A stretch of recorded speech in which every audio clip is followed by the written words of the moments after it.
آمن الرسول بما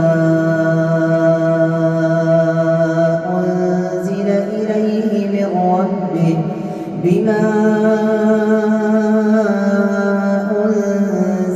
إليه من ربه والمؤمنون كل آمن بالله وملائكته وكتبه ورسله لا نفرق بين أحد من رسله وقالوا سمعنا وأطعنا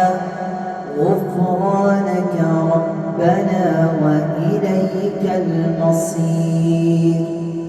لا يكلف الله نفسا إلا وسعها لها ما كسبت وعليها ما اكتسبت ربنا لا تؤاخذنا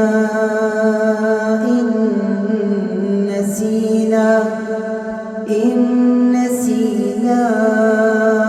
أو أخطأنا ربنا ولا تحمل علينا إصرا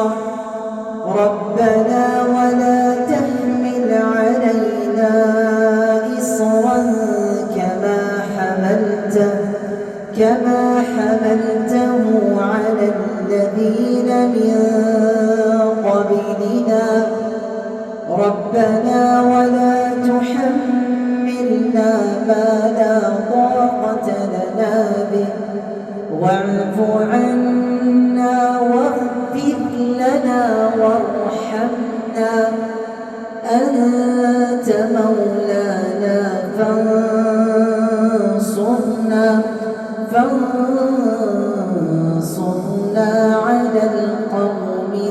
الكافرين.